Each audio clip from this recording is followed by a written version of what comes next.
আসসালামু আলাইকুম গাইস, কেমন আছেন? আশা করি ভালো আছেন। আমি আজকে আরেকটা আমের রেসিপি নিয়ে উপস্থিত হলাম আপনাদের মাঝে। একটা নয়, সরি, দুইটা। চলুন প্রসেসটি দেখে আসি। দুইটা আমের রেসিপি। প্রথমে এই আমটা চিকন করে কেটে নিয়েছি, আর একটা আছে আলু ভাজির থেকে একটু মোটা করে। এই দুইটা আম কেটে পানি ঝরিয়ে নিয়েছি ধুয়ে। এবার আম দুইটাকে দুই জায়গায় নিয়ে আমি মেজারমেন্ট কাপের 1 কাপ করে চিনি মাখিয়ে নিচ্ছি। আম কিন্তু পরিমাণে বেশি নাই, যেহেতু এখন কাঁচা আম, বাগের পাছায় দিলে বাঘ দৌড় মারবে, এত টক। বুঝতেই পারছেন, মেজারমেন্ট কাপের পুরো 1 কাপ করে চিনি লেগেছে এতটুকু আমে। মাখানো হয়ে গেছে।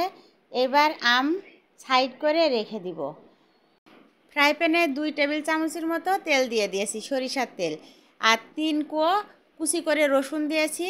আর এর ভিতরে আদা আছে, 2 টুকরা দারুচিনি আছে, 3 টুকরা এলাচ আছে। আর দারুচিনি, এলাচ, তেজপাতা, এই 3টে মশলাই এবার একটু ভাজা ভাজা করে নিব। জাস্ট কাঁচা গন্ধটা চলে যায়, এইভাবে ভাজতে হবে। এই 8-9 সেকেন্ড ভাজলেই হয়ে যাবে। ভাজার পরে আমি যে আম মাখিয়ে রেখেছিলাম কুচি করে, সেই আমটা এই রসুনের ভিতরে দিয়ে দিব। দিয়ে আমি হাই হিটে কিছু সময় জ্বালিয়ে নিব, এই 5 মিনিট মতো। এখন আমের সিজন। এই আচারগুলো অবশ্যই বাসায় তৈরি করে রেখে দিবেন।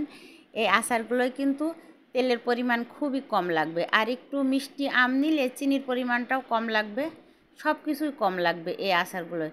আর খেতে যে এত অসাধারণ টেস্টি, একদম জিভেই লেগে থাকার মতো স্বাদ।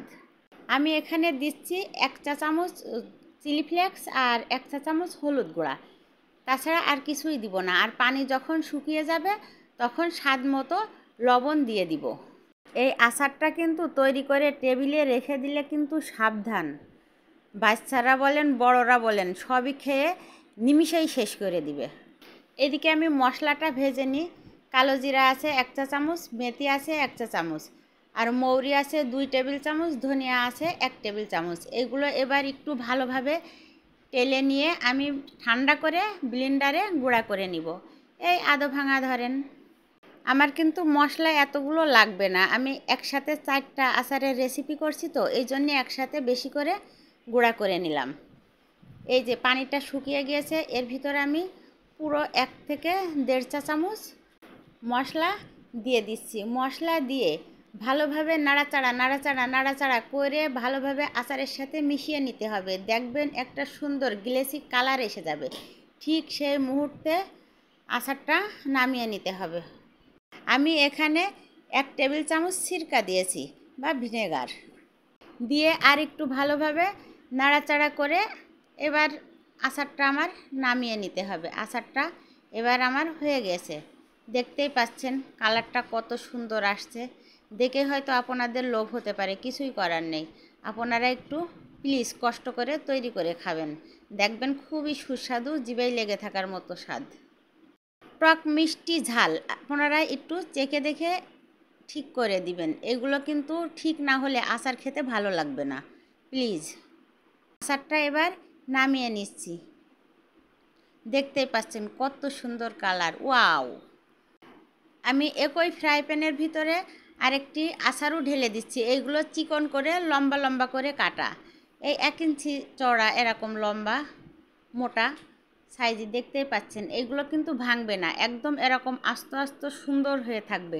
এটা কিন্তু তেল ছাড়া আমের আচার, খুবই সুস্বাদু। আমি এখানে প্রথমে দিয়ে 2 টুকরা তেজপাতা, 3 টুকরা এলাচ, এগুলো দিয়ে ভালোভাবে হাই হিটে দিয়ে ওই একই প্রসেসে আমি পানি শুকিয়ে নিব। এটাই কিন্তু তেলও লাগবে না, পানিও লাগবে না, দুটো আচারেই কিন্তু পানি ছাড়া। ওই যে চিনি মাখিয়ে রেখেছিলাম, যা পানি বের হয়েছে ওইটাই কিন্তু আচারটা হয়ে যাবে। ভুল করেও যেন পানি দিবেন না, পানি দিলে কিন্তু আচার শেষ। একটু পানি কম হয়ে গেলে আমি এখানে চিলি ফ্লেক্স দিয়ে দিচ্ছি 1 চা চামচ। আর এখানে আমি হলুদ দিব না, এটা আস্ত শুধু মিষ্টি আচার তো, আমি এখানে একটু জর্দা কালার ব্যবহার করছি। আপনারা চাইলে হলুদ দিতে পারেন, কিন্তু মিষ্টি জিনিসে হলুদ অবশ্য আমার বেশি পছন্দ হয় না। আগের আচারটায় দিয়েছি। জাস্ট কালারটা সুন্দর আসার জন্য আমি এখানে এই কালারটা ব্যবহার করলাম। আপনারা চাইলে হলুদ দিতে পারেন হাতের কাছে যদি না থাকে, তাতেও কোনো সমস্যা নেই। এইভাবে আলতো হাতে নাড়বেন, হস্তনিদের মতো করে জোরে জোরে নাড়তে যাবেন না, তাহলে আমটা কিন্তু ভেঙে যাবে। খুব আলতো হাতে সুন্দর করে নাড়াচাড়া করবেন। এই মুহূর্তে এসে আমি একটু স্বাদ মতো লবণ দিয়ে দিব, আর ওই যে মশলা করে রেখেছিলাম একদম পুরো উঁচু করে 1 চা চামচ মশলা দিয়ে দেব। মশলা দেওয়ার পরে আমি আচারটা সুন্দরভাবে নাড়াচাড়া করে মিশিয়ে নিতে হবে।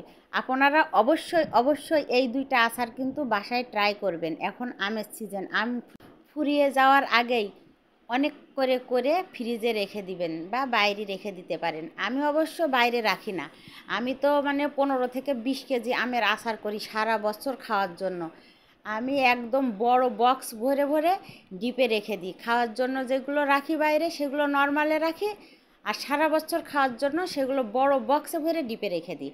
যেই বাইরেটা ফুরাই সেগুলো অল্প করে বের করে চুলায় দিয়ে আবারও একটু গরম করে জ্বালিয়ে রেখে দিই, দিয়ে আবার সেগুলো খাই। এইভাবেই করে আমি সারা বছরের আম আচার রেখে দিই। আপনারাও এইভাবে রাখতে পারেন, তাহলে সারা বছর দেখবেন আম খেতে পারবেন। পাকা আম বলেন, কাঁচা আম বলেন, সমস্ত জিনিস এইভাবে রেখে দিবেন। এইভাবেই তৈরি হয়ে গেল আমার সুস্বাদু মজাদার আচার। এই আচারটা কিন্তু অসম্ভব মজার। আমার তৈরি করার সাথে সাথে আমার ছেলে তা অর্ধেক খেয়ে শেষ করে ফেলেছে, একদম বানানোর সাথে সাথেই। বিশ্বাস করবেন না আপনারা। আম্মু, তুমি বললে কেন যে আমি সব আচার তুমি রান্না করার পরে খেয়ে ফেলছি? আচ্ছা, দেখছেন আমার ছেলেটাও একটু ভয়েস দিয়ে দিল, খুব লজ্জা পেয়ে গেছে। সবাই জেনে যাবে ও আচার সব খেয়ে ফেলছে, এই জন্য।